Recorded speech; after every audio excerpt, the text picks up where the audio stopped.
Hi, my name is Christopher Kwok, and I will be speaking about my great-grandfather, who was a paper son.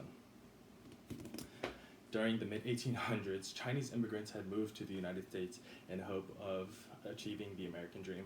This American dream included having jobs, having a family, as well as a sustainable life outside of China. Some of the jobs that Chinese people took up were working on the railroads, at farms, or as servants to their white counterparts in San Francisco and throughout the US. Because of their desire to work, they had taken low-paying jobs which white Americans were wanting, but because Chinese people had taken them at such a low wage, they were given the jobs. This led to prejudice and discrimination being sent towards Chinese immigrants. These immigrants ended up coming together to create small Chinatowns in cities such as San Francisco, New York, and LA later on. All this immigration led to the Chinese Exclusion Act of 1882.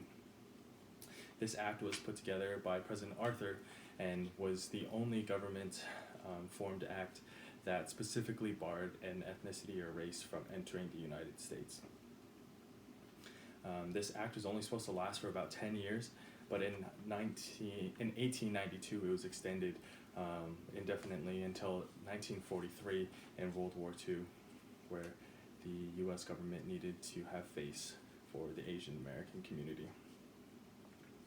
People that were born in the United States were able to travel to and from China, but it required that they were American born, and this leads to the Angel Island Immigration Station inside the San Francisco Bay.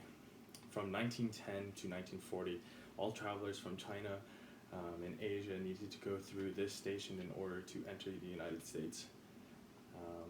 Their customs would ask these immigrants and people that were traveling specific questions about their family home and about their life as an American citizen. Some of the questions that they would ask were about how many steps were in the back porch of the family home, or how many brothers and sisters they had, and this came from Britannica. Which leads me to my great-grandfather's journey to the United States.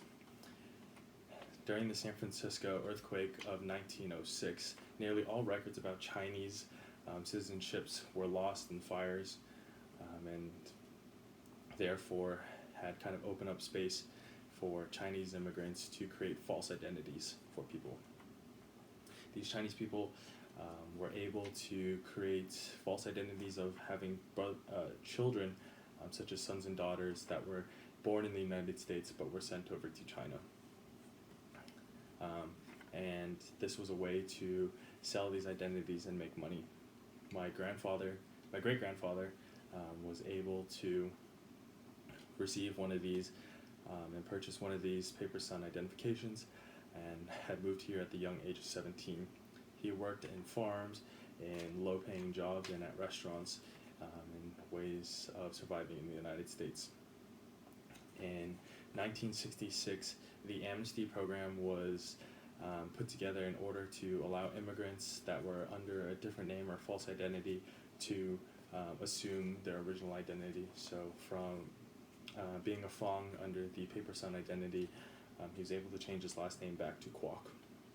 And this has led to many generations of success and allowing for his future family to be able to achieve the American dream. And all of this had come from Stephen Kwok in 2013.